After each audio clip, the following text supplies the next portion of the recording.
All right, welcome back and thank you for staying with us. We are talking about education this particular morning, and I'm having a panel of 4 gentlemen who we had started having this conversation, and even when we went on break, it was heated enough. And we want you to be part of it. I'll just remind you at Safina and watching at Citizen TV Kenya, the hashtag is Citizen DayBreak. Please ask any question and also share with us your thoughts. We'll sample them as we continue in the course of this particular program. And gentlemen, Boaz, let me come back to you. The big number that Mheshimiwa has really taken us to some of, interesting issues that may have been missed when we are looking at even how we are funding our education system.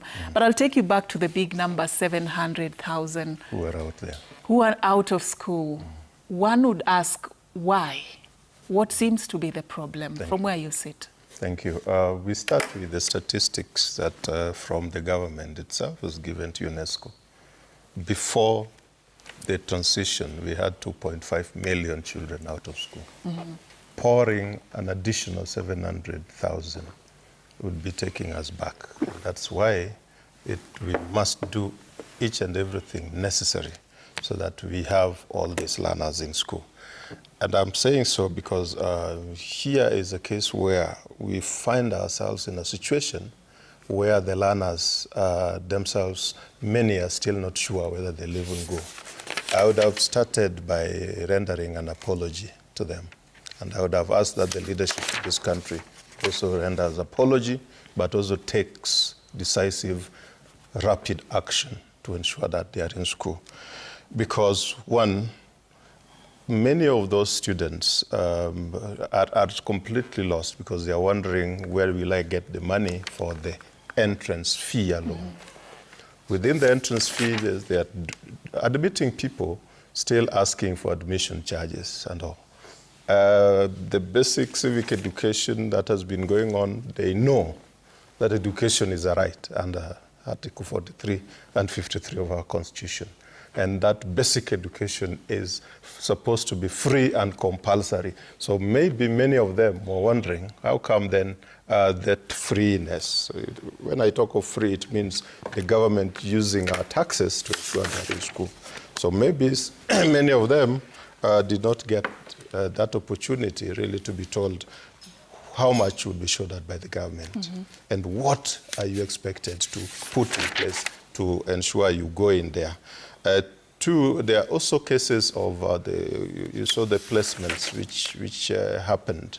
Many sent an appeal. Elimubora, the first analysis and assessment we did, the 143,000 learners of grade 9, the KJCA graduates, who did not get their appeals considered because they wanted to go to different schools and to do different pathways, or different schools, same pathway, because they were convinced that in those schools, probably the teachers exist, the necessary tools that they require are there, and that probably they see those are schools that continue to receive certain funds, because there are certain schools in this country that you go to and you wonder whether they have also been receiving funds. So issue of accountability, those are now also matters which are there. So these children and their parents are conscious people.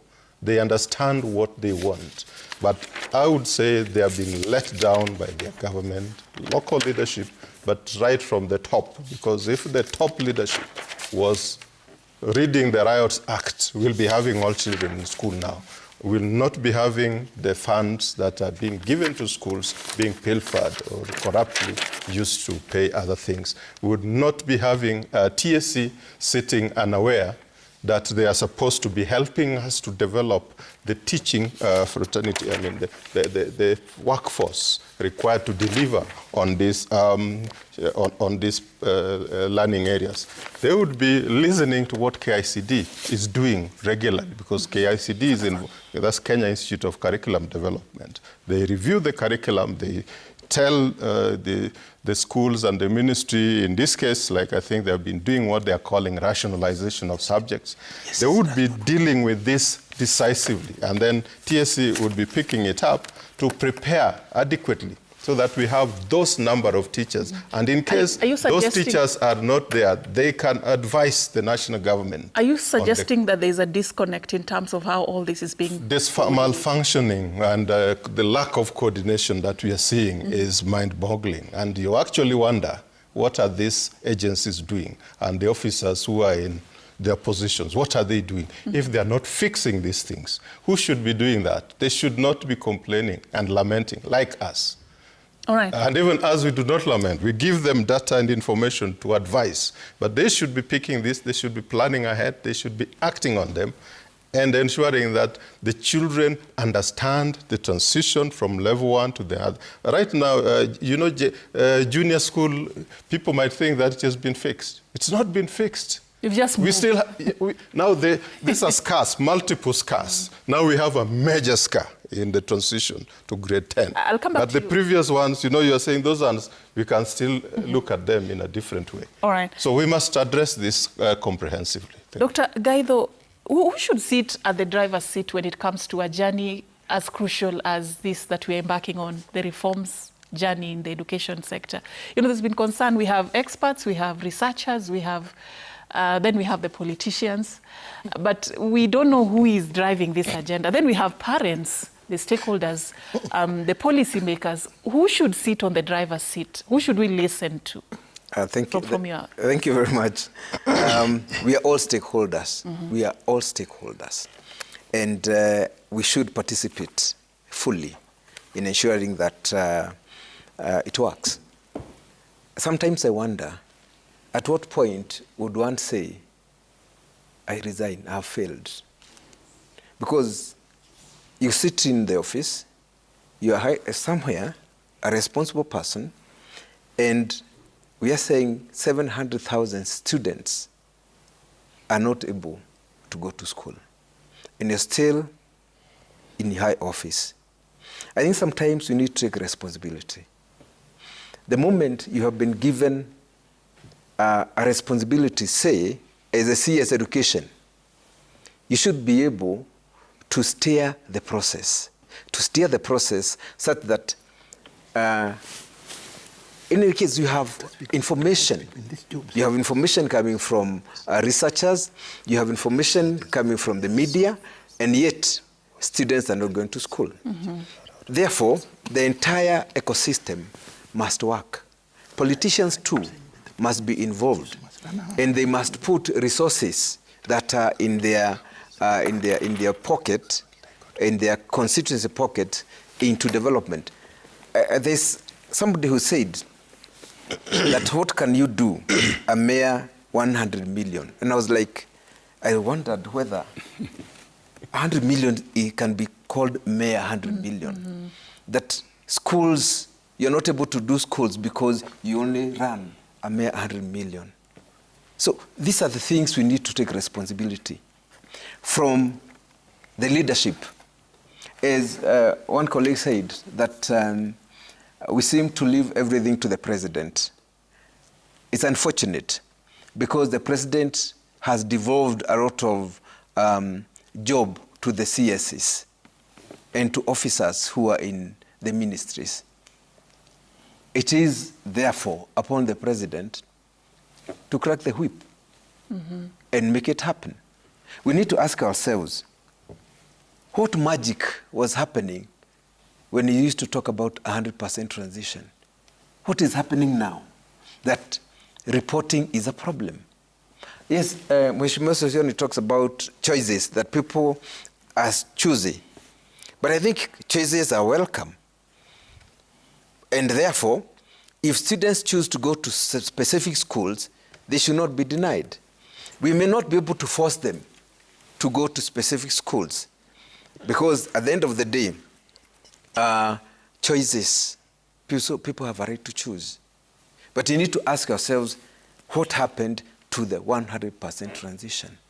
Why is it impossible with CBE and senior school? There are so many factors, and Sosioni, I know you have a lot to weigh in. There are so many factors. First of all, it was supposed to be the equalizer to make sure that no learner is left behind. now we are seeing a divide in terms of the cost of implementation has left some families out because they cannot afford to take their learners to school. There is also the issue you raised of choices.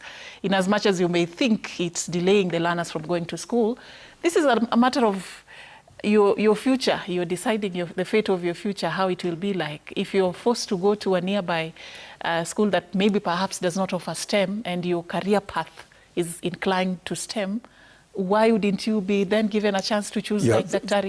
So as a way, you can also, Thank you, Savin. And one, I must congratulate this media house for giving us accurate data from what is happening across the country, like what we saw yesterday. And we begin asking, do some parts of this country receive CDF like others do? And what has CDF been doing? That we don't have infrastructure and we don't even have classrooms at all in some parts of the country. Those are questions the country must ask. And where we are, the questions and the challenge that we have about the transition at the moment is people are reacting to quality of education, the expectations at the next level.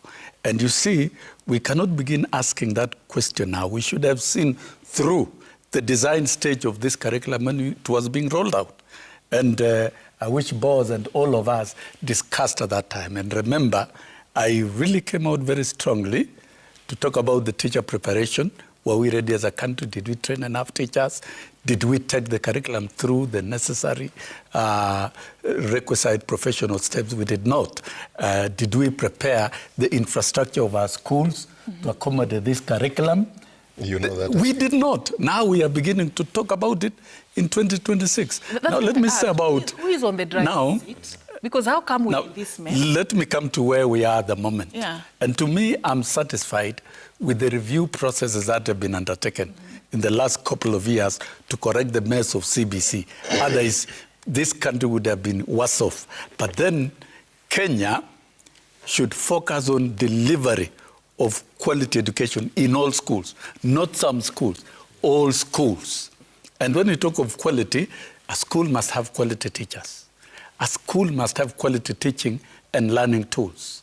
A school must have quality infrastructure. In fact, even as we talk of moving to the first world, we must invest in quality infrastructure in every school, not some schools. We cannot be seeing classrooms of timber. It's a shame. 22 years down the line when there is CDF. And this is where the country must be subjected to some accountability of what CDF has been doing. Where has CDF money gone over the years? Those are the hard questions we must ask in this transition from what you are reporting. You know, we've campaigned over the years from 2001 when we talk of universal access to education. That then we must have day secondary schools in the country. And Safin, if you check the data of the ministry, 74% of students in senior secondary or secondary are day scholars. And if the report that we are having at the moment is that the day schools are now suffering, then it means we are having that reverse gain. There is pressure for parents to take their children to the so-called premium boarding schools. This is where now inability to pay comes in. People are shying away from day schools, and that would be a tragic mistake. We must protect our day schools to ensure that it delivers quality in everything by ensuring that there are teachers. At the moment, there are teachers, yes. We cannot say all of a sudden within one day that there are quality questions. I think this one, for me, I am shy to believe in that because we are talking about reporting. It's a matter of choices. But then I agree there are fundamental facts. The country must defend the quality of our day schools. And in fact, if anything, the transition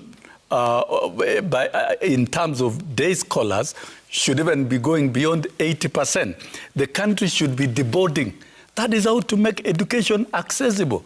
And from the president's master plan, which must be implemented at the ministry, then we must ensure that our day schools have quality laboratories, quality curriculum that is diverse. We must be able to get electricity being taught in a day school, music, and all the curriculum that you can get anywhere. And people will not shy away. Bring education closer to the household. That is something that can be done. It is not difficult. And we should speak to the issues of quality across. And who is supposed to lead education? It is everybody. The political leadership must be part of it. The experts must be part of it. In fact, as a country, we should be having more discussions about the gaps in the curriculum, getting more research findings. In fact, the country should have had a summative evaluation of JS at grade 9, so that then we have a national report on how it has been implemented, and we look at the gaps and what needs to be done. Now we have challenge in transition. We should be having credible evidence reports about it. Now, let me, very lastly, talk about transition. 100% transition is not a choice for this country. It is a must. All children transiting from grade 9 to 10 should actually report and should be 100% in that matter. And even not just grade 9 to 10. KCSE results were released the other day. There must be 100% transition from basic to post-basic institution. Proper placement and proper funding for that matter, because the Constitution is clear about the right to education in Article 53, the right to training and employment in Article 55 of the Constitution. And if we are talking about moving the country to the first world, it is not about roads. Is about the human resource first. That is Prepare the human resource, the human population. And the most critical ministry to do this is the Ministry of Education. And the country deserves a report, an honest report of what is happening, the status. In fact, there should be a quick study. In fact, the Department of Quality Assurance and Standards should be in literally every school. These ones that have been reported not to have received any student. Why are students shying away? Why are the public, the same people who build those particular schools, shying away? And that is why we have this confusion of parents struggling to change. It is that they're reacting to fears of quality in certain schools. We must reassure the country that it is possible to provide quality education for all the pathways in all the senior schools. And I think this is a big job ahead of us. We cannot say it's 100%. There is work to be done, but we must have the right facts, the right information, and we have quality leadership in each of these learning institutions. Quality leadership at the ministry. Thank you so much. And in all decisions at the ministry. You've talked about the Ministry of Education, and this is a ministry, Mheshimiwa Chanzu, that gets the lion's share of the budget every time. In the 2025-2026 budget, it's over 700 billion. It's actually, Kenya is among the countries that are known as the biggest funders in the education sector, which is a good thing. But then, does it show on the grassroots? The reality on the ground, does it reflect the level of investment that you're putting in the education sector? You've been at the helm of leadership before. You can tell us what happens in between the disbursement of that money to what it is supposed to do on the ground. What usually happens in between? Thank you so much, my dear. I wanted to tell you that, just from what we are discussing here, and which pains me a lot even when I'm just on my own. This kind of program, I think you need more of them. Not with these people here, but there can be other people also. But you need more of this if you want to change. For the purpose, let me tell you one thing. At one stage I was in a communication authority. It was CCK by then. That time we were trying to liberalize the airwaves. Nobody was buying. But this is the reason why I keep on commending Macharia. He was able to buy these things. When you see Radio Ramogi, you think it's a yellow station. It is him who had that initiative. I'm thinking, I've told some of my friends, and it is a serious one because I also attend some of these meetings of professionals, engineers, architects, because I'm a conservator, senior by profession. I've been saying that I think it is high time we review the Constitution. We looked at the Constitution seriously. The way Ndamba Gitonga recommended, the chairman of the commission that time, that after 10 years, we'll look at the Constitution. And I was telling some of my friends, I was in an accountants meeting in Mombasa one time last year.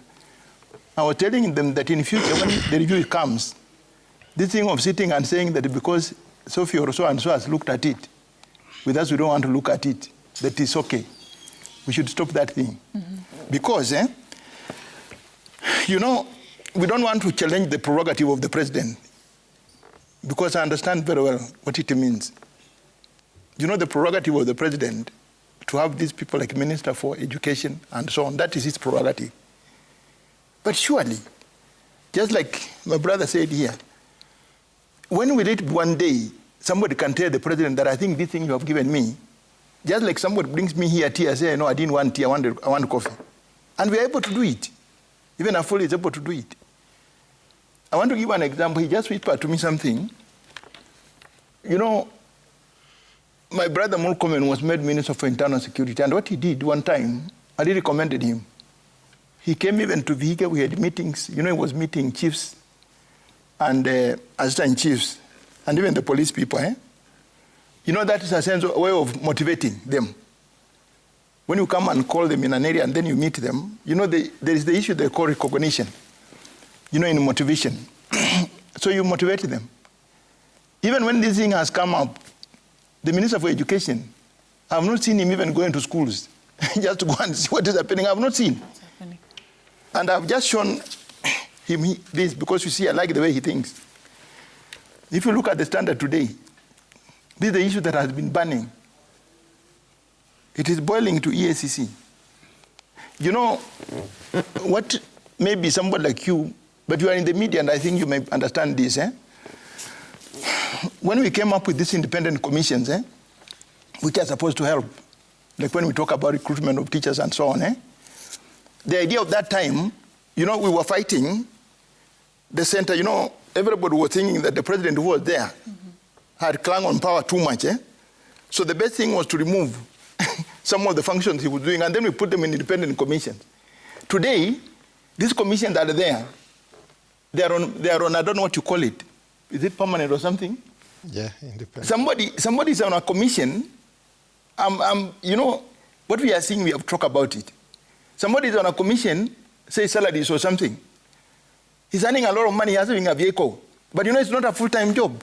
We were only trying to remove this. I think we need to review our constitution and give strength. Right. Sorry to cut you short, but I want to borrow from your time as a politician. You're still a politician. I want to know what usually happens, you know, to the budget that is allocated for a critical sector such as the education sector. 700 billion, you cannot tell me that we have parts of this country that do not have classrooms. We are talking about issues of quality. What happens? No, can I answer that? This money. Let me tell you one thing, And this is why the point that he raised a small one, but means a lot. You know, budgeting in government is not a simple matter. Every ministry, I don't know whether things have changed now, because, you know, I was in the ministry, I rose even to the top position, chief conservator, before I went, when the ministries were ministries. There's what they call budgeting. In fact, that thing is a very good point. We have got, in fact, I keep on telling people this thing every day, my friends. Every ministry used to have supply officers. These people, the entire budget for a ministry is given by the Ministry of Planning. So you are given a ceiling, like what we have been given here. Now, that ceiling is given to every ministry. And it starts from the bottom, just like a sweeper here. Those people, they are supposed to collect information in their own way and put it together about their ministry. And that's the time when everything is put in, even those things you are talking about, northeastern and so on. When they are through, and you know anybody can give that information. It is not corruption, because information in a country, as long as it's about Kenyans, it can come from anywhere. Now, those people will do that, then it will come to a level where we had the ministerial committee, which will look into that. And they are senior people. University graduates, others, I don't know, PhDs.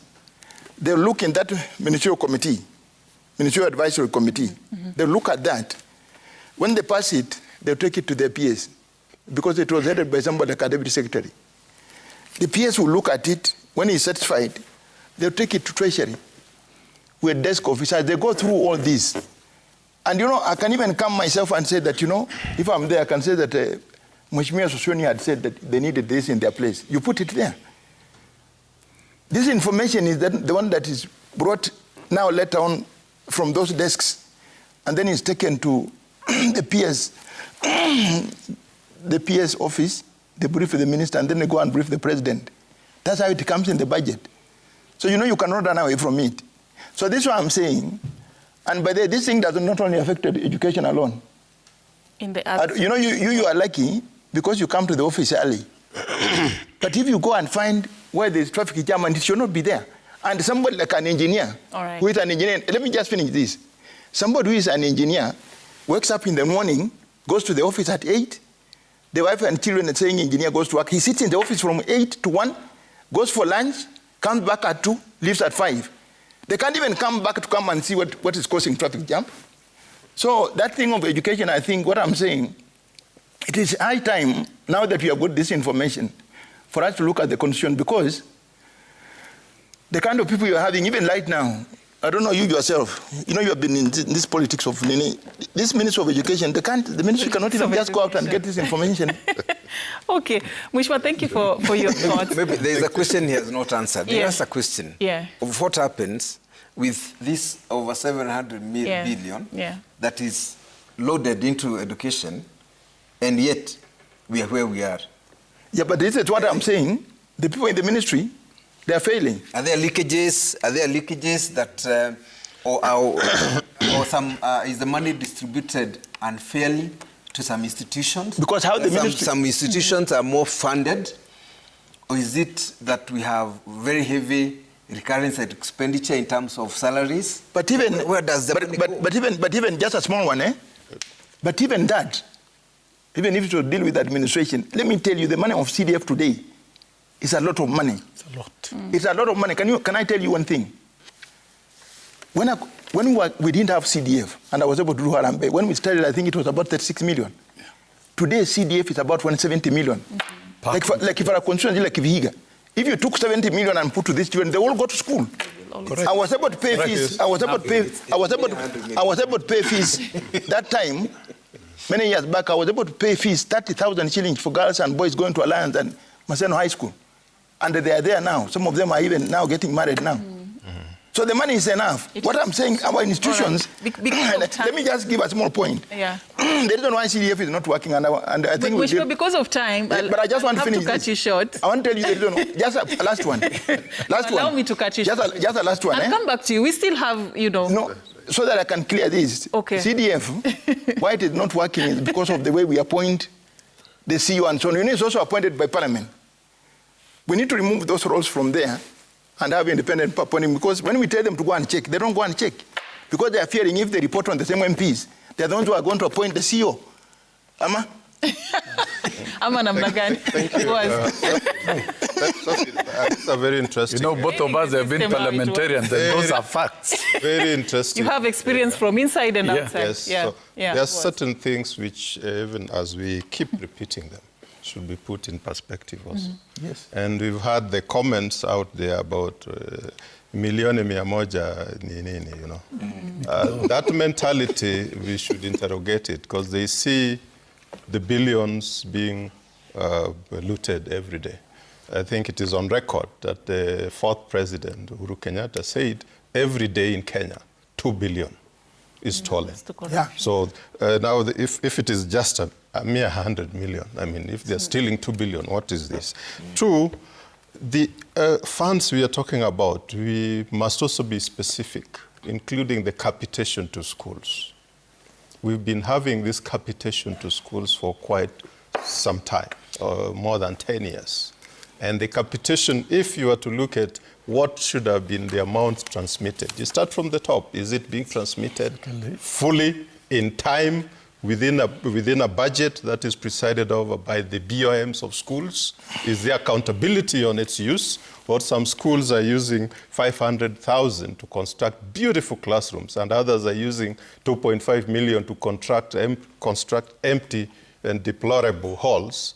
Those are things which we must get in there. The call for accountability, and for me, auditing those funds and taking decisive action, because the Auditor General is also doing some splendid job, but auditing them and taking decisive role is important. When we come to quality, the reason why this grade 10 transition is in turmoil, it's because even the mechanism that should have been helping us to understand the status of quality in the schools are there on paper, but not in action. Basic Education Act, Section 64, required that we have as Education Standards and Quality Assurance Council. It's not been established up to date. Since who is supposed to be doing that? That is where the leadership is failing. When we are talking about this cabinet secretary, he could be overwhelmed. He's supposed to be supported by a National Education Board, who is supposed to set that in place. If these functions are not being executed, the CEO of the company must be called to order. And that's why I'm calling the president. He's the one who must understand. He has so many advisors, including my friend Sosion here. And I hope he appoints him the cabinet secretary. He has many advisors. Don't lie to the country. I'm a private citizen and a scholar. I hope. I was just about to give me titles. his title.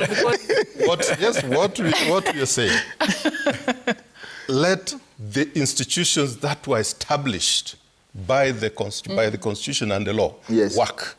The Constitutional Commission is talking about Chapter 15. I think there should be an interrogation on how they are functioning, because we know some of those institutions have been turned into rewardist clubs. I failed, I supported you in campaign, I go there, I end up there, and I have completely no clue what is supposed to be done. How independent is this institution?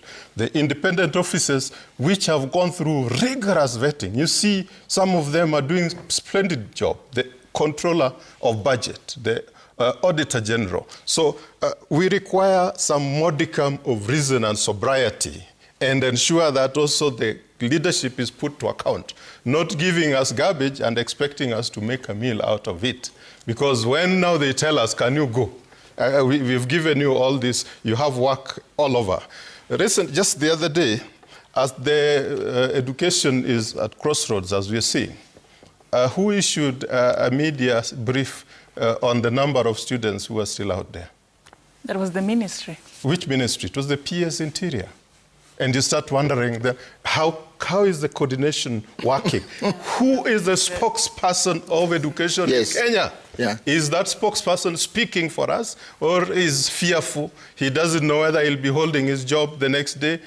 If we have people who cannot hold the pen and do what is right, we don't need them there, because we are wasting money even paying them. Even, you remind me, even the directive for a mop-up door-to-door was issued by the Ministry of Interior as well. And the key measures that the government is going to take, to trace these learners who have not gone to school, that was a statement from the Ministry of Interior.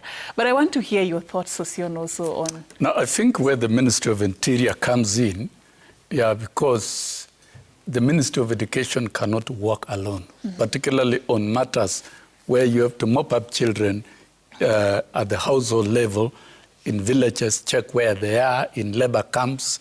But should they do even the communication of... Of course, that is where there is an overlap. How it's communicated, I think we are reacting politically and looking at it politically, but we must accept collective cooperation of the ministry. Safin, I think we are speaking objectively to matters to do with education. And that is how it should be. Kenya as a country, we were number one in global competitiveness in Africa, some 10 years, 13 years back. And number one in global competitiveness is measured in using two items, access and quality. So indeed, we were doing well, but we have dropped. We are below number 10. That is a fact that we must accept as a country. And this country must get back to work on quality, on funding. Kenya is, I think, almost the leading country in Africa in terms of putting money in education. But we are not able to account what the money is doing. That's a fact. Because when you look at 6% of the GDP, we are putting to education. Most of our peers within the region are not doing anything beyond 2%. So Kenya as a country has succeeded in putting a lot of resources directly through the government budget. So let's not talk about the budget, because GDP is 6%, 28% is overall budget. And in fact, this year, 720 billion. Both are the basic and higher education. I'm happy the universities are coming back to life because of this intervention. But then, as a country, I agree with the rest of the panelists. Are we really looking for accountability and quality delivery? Or are we only talking about release? Because the noise that we hear all over the country is timely release of the funds. But we are not getting feedback on what the money is doing. That brings me to the next thing. What has been the impact of capitation in schools? Capitation has not been existing for 10 years. For secondary schools, it has been 16 years. And for primary schools, it is 23 years. No, let me give precise number. Yes. And capitation is based on vote rate. For example, if you want to change infrastructure, there is an RMI vote rate for every secondary school. And we have seen, based on enrollment, some schools are putting RMI money into good use, and they're putting up quality classrooms. In some schools, we see nothing at all for many years, no toilets, no classrooms, and we have rotting buildings, let alone the timber that we are facing. And this is where the big question comes in. What has the money been doing? That brings in the question of quality leadership. I agree with Boaz. If the responsibility of accountability and work in schools is with the quality assurance, do we have a functioning quality assurance in this country? The minister cannot do quality assurance work. Neither can the peers do.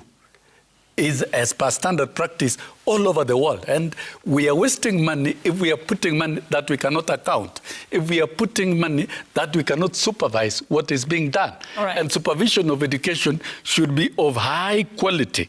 Then the other thing of enrollment, we have a problem here. We might be over-enrolling students in some schools and under-enrolling others. And we are causing massification and congestion in some schools, and we are getting imbalance. The ministry must control enrollment on strict availability of vacancies, not on popular interest. We have seen some schools where 50,000 applicants are choosing, but the available vacancies are 500. So the 500 vacancies should strictly go to 500 students based on merit and selection. But we cannot have these uncontrolled enrollment. Some schools are over-enrolling. Taking more yes, and denying others. There must be that. There are commercial aspects. There could be commercial aspects. Yeah. And this historical yes. And capitation is about money. The more student, the more the money. And that is why there must be very strict control. And then, very lastly, CDF, what CDF has done. We might need, while we agree, CDF must remain with Parliament, but then there must be accountability to the country. Yes. And we must stop as a country and pause. And even we may need a national conference where we come in as a public and discuss what CDF has done and a proper audit report of what CDF has done across the country and what it should do, even including capitation. We must have clear accountability of what capitation is doing. Schools must be able to deliver infrastructure based on capitation, the way it is. Because we are making a lot of noise, yet a lot of money has gone to schools. We are not questioning. Point of order. Yeah. Just a small one, eh? You know this, I told you, and take this thing serious, what we are telling you. Make this program more. It is going to help this country more. You know the point is raising. Capitation was not supposed to fund education. Capitation was supposed to be a top-up. And I remember that time, I think, when we were with you that time, when we were in your politics, I think it was about 10,000 shillings per student. For high school, it's supposed to be 22,000. But now it went up, but that's not the one which was supposed to fund. You know, we are diverting attention. In fact, the thing he's saying about CDF, what I'm thinking now is that you see what we have done, and I want you to understand this, and he knows it. we have given that mandate of appointing those committees to members of parliament without knowing. I think that is something that should be removed and put aside, and appointed independently. People who can be accountable to the national treasury, to the national treasury and to the public. In fact, the idea where somebody was saying, I want to talk about this, but I think because of the way the meeting was set up, somebody said that all this money for education, we should put it in one fund, all of it. Education fund. Because you see, even governors are giving money, but they are not accountable. When we passed the law in Parliament, passing devolution, we were thinking we were going to have angels. But if you look at some of the countries, you can't believe. I was in Narok the other day. I found in that township there is stomach all over the place. Go to my place in Vihiga, it is mud all over the place.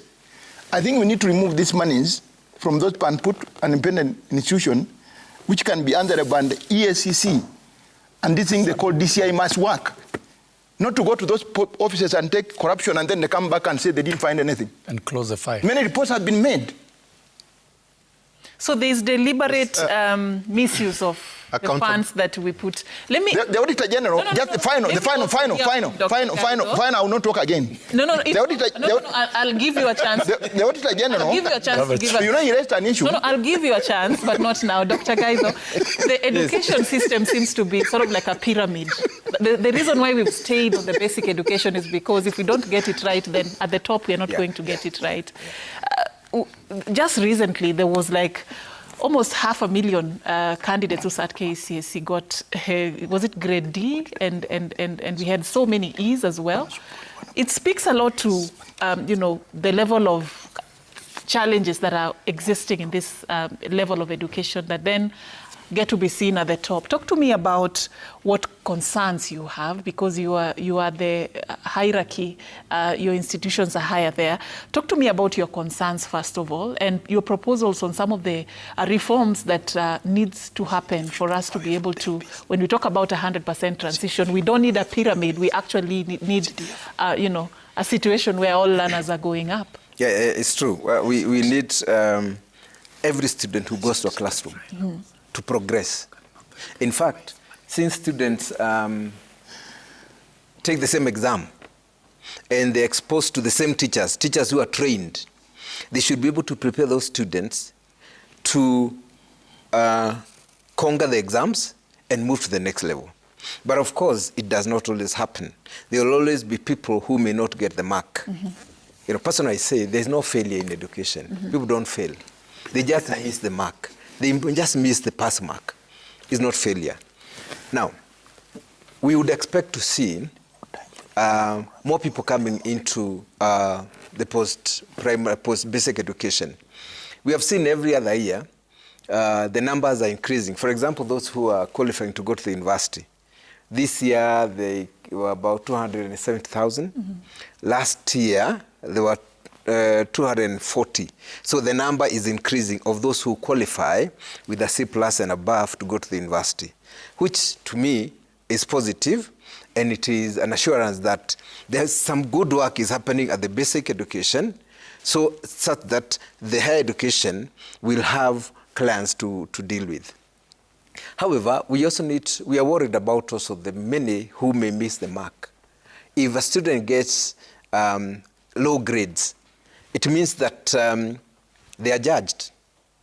They are judged, and they may even lose confidence in life.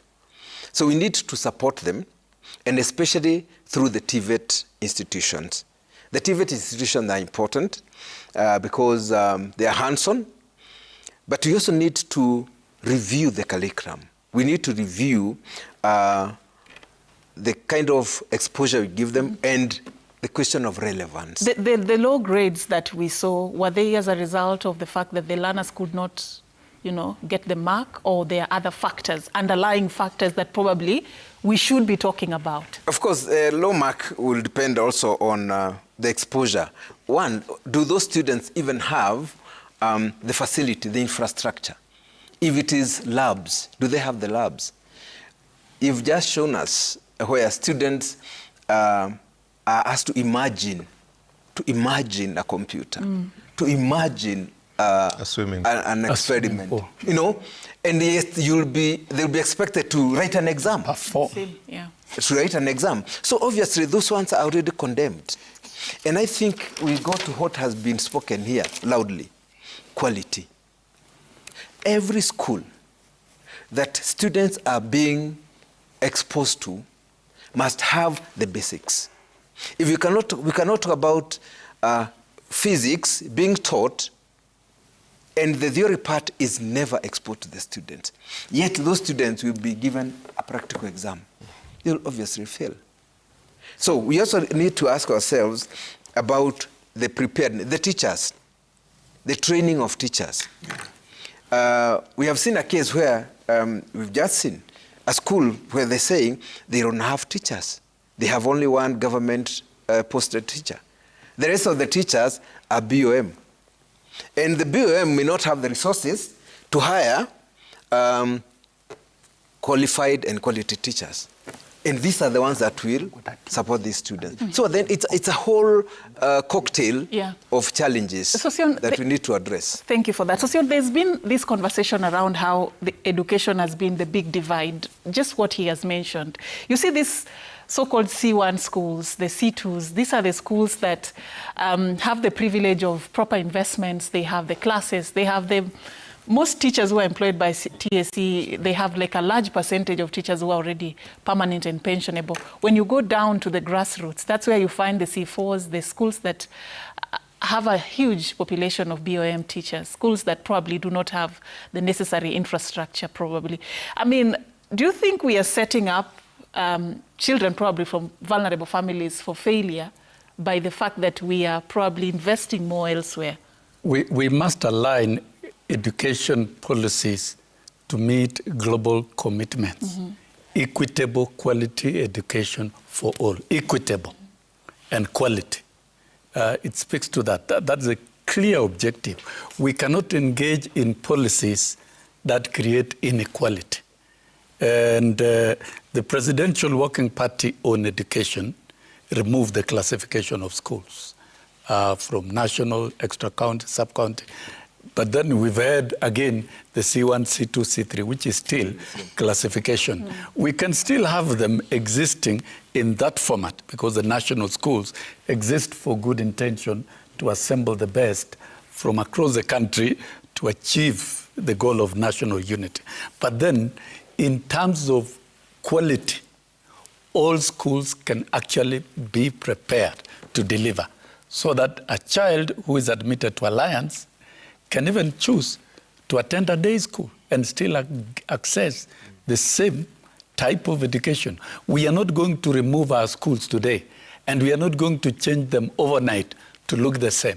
But there must be a deliberate, continuous investment in the quality of day schools and the quality of all schools to deliver equitably, so that when you walk to a day school, you will get quality infrastructure, quality teaching and learning tools, and you'll also have adequate teachers deployed to do the same. That must be done. And that must be the reinvestment, the reorganization of the management of our education system. We've succeeded over time, because if you look at the figures, 76% of secondary school students are in day schools. And when you look at in KCSE, the C+ and above, 270 over 70 were from day schools, which still is not a fair number, but then we need to work on those numbers. You have spoken about what the results mean when you have huge number on East. You know, KCSE analysis and results indicate the quality of education outcomes. So you check where these E's are concentrated. Maybe these are schools that have not invested adequately on the quality of infrastructure, quality of teaching and learning. Good investment delivers good outcomes in education. And I think the country should now speak to the quality of education that we are preparing to deliver our children. And this is what needs to be done rapidly at the senior secondary school level, so that we ensure that all schools meet the quality threshold for delivery of quality education. And all schools are actually the same. This is what the country must speak to, and this is where accountability comes in, what CDF is doing, what all this money is doing. As a country, there is already adequate money being deployed to education. What we need to do is that it's properly managed to deliver on the quality outcomes. We can have this quality education delivered in all types of schools equitably. We've seen day schools where students do very well in different diverse curriculum, whether it's music, foreign languages, just like they do in national schools. It is possible. Education delivery equitably must be deliberate in terms of policy, bring education closer to the household. And then very lastly, allow me, Savin, the Presidential Working Party report on education. It has got very good policies that are going to actualize the reorganization of delivery of education. And I think Parliament should approve that sessional paper so that then the policies therein which are good can be effectively implemented and be felt by the country. So, and I think in the entire sector, we don't need to shift blame game. And we need to remove this from the presidency and bring it down to the ministry and to the rest of Kenyans. Mwalimu, it becomes a collective responsibility of all of us to ensure that there is delivery of equitable quality education. Thank you for saying that. I understand your passion for this, and I believe this is a conversation, gentlemen, that we should be picking up, actually. It shouldn't end here because there seems to be a lot that needs to be fixed in the education sector. But as we wind up... There is just something small he has said, eh? I'm going to give you your chance for the final thought. No, not for the final, just what he has said. Let me tell you, madam, you know you are doing a wonderful job. Let me tell you, time is always going to be there. Yeah. There are some people who are still sleeping even now. You know that? Let me tell you one thing, eh? This, you know, devolution, what it meant two things. We take down to the people resources and uongozi. That's what it meant, eh? Very, very strong statements. We have had this devolution for 13 years. This CDF that he's talking about, we have had it for 23 years. By the time we were independent, after independence, people started counting how many years. We need to take stock of this. And this is a very serious thing that I'm saying. Now, I was just telling him that we had a meeting again, a forum where the Auditor General and the Controller of Budget came. And they were complaining that the work they are doing, they are not being supported. Because, you know, the institution, you know, we've got these three arms of government. The judiciary, which I don't know how they make judgments. I don't know the kind of judges we have. We have got Parliament, which is only supposed to legislate. But because they were given the role of also working on budget, you find some of the institutions saying that they have been denied money through Parliament. So these are the things that I'm thinking that they need to be reviewed because, you know, money going, like the amount of money we are talking about, which he raised, and nobody can account for it. All right. You know, there is something small about EACC and the DCI, which was said, and I think it must come out. When they came in, you know, it was because of the fight. You know, unfortunately, the changes we get in Kenya, we get out of fights. You know, the constitution came in because we were fighting how we can get rid of Moi. So we did not take, when President Kibaki took, in fact, me, I thought, the changes about the constitution have waited when Kibaki became president and settled down. But you know, we went ahead and put these things in place.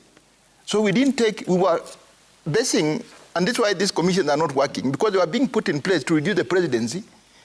You remember there was the issue of the Chiefs Act. It was being removed because the president was using the chiefs and so on to campaign. Do you know the kind of damage it caused on the ground? Thank you. So this is why I'm saying that this is a very, very important subject. And even you yourself, you must tell your bosses, you need another, you don't need ourselves here. Thank you for the suggestion. I have 1 minute left. I just want to give you a few seconds for your closing quick things. One, on the quality, we can't compromise. Quality demands that each and every school is given their share, because even from the KCSE results, almost 80% of those who got D and below came from those C4 schools, which have not been supplied with required material. So we require instruments to ensure that they have a capacity to deliver quality. Two, as we are sitting here, we must also look ahead. 2029 is just here. Because we started talking about grade 10, 2017 and all this, because we wanted to look at the whole spectrum. If we wait until we are hit badly, like now, the placement challenges, this pioneer class would be so devastated that they would not know what to do. So let's fix things fast and let the buck stops with the president. Let him take charge. Dr. Gaido. Thank you. Thank you very much. Mine is to thank you for this, and at the same time, invite the private sector to dive in. We have so many private people who are in the education sector, basic all the way to the university, and we are there to fill the gap. And I think we are doing a good job as a private sector, and therefore I would challenge the private sector in basic education to roll in and support their students who will be transiting to to senior school. Because if they don't have senior school, where will the kids go? All right. Yet they have had them at the private sector. We need private sector to do that. We've campaigned as a country for equitable education. And equitable education is not promoting the private sector to take advantage of the challenges. The country, by and large, in terms of facts, has worked very hard to elevate the quality of the public education. So I think as a country, we should continue focusing on strengthening the quality of delivery education through the public and public institution. And that is what we must protect. Even as we debate on the challenges, I think as a country, we must accept that the country has done a lot to put in resources. The only thing we need to do is to work on the outcomes and to ensure that we get the desired outcomes. Otherwise, the country is on the right road. And I think all Kenyans must take responsibility on education. Let us not look for the cheap way of looking for somebody to blame. It is all of us. Every school has a board of management. There must be quality work in literally every school and accountability. The education management offices, ministry and TSC in every county, every sub-county, there must be quality work and leadership in those offices at the ministry and the related sagas. Thank you so much. That is where education takes place. Let us not take it to other offices. Let's deal with it within the right domain. Finally, I think, you know, there was that thing of having these the round pegs in the square pegs in round square pegs in that thing must stop. You know, after getting independence from 1963, we have put many people who are qualified, just like he's saying, private sector and so on. I think let us appoint these people on merit, and I think if we can get more views on this. I've gone to some of this commission interviews. You find that because somebody, a politician, like a top politician, has given you a name, you are picked. You go for an interview, you are embarrassed. I think those things should stop. We are getting the wrong people in the jobs. Thank you so much. Thank you for your thoughts, gentlemen. I know when it comes to matters education, these are things that we can talk about the whole day because it concerns the future of this country, the future of this nation. And I like how optimistic we have all been. I mean, there's been challenges, but it's not all doom and gloom. There's progress that we have made as a country, the hiccups here, there, but we are actually headed in the right direction. Thank you so much for watching. We are just going to be taking a very short break right now. Of course, I'm coming back with the social hour as we talk about the pressures and the realities of 2026. My panel for the show is already in the building, so do stay with us for that and much more. For now, allow me to let my guests leave. Asante sana, gentlemen, once again. Yeah, as we take a break. Thank you so much for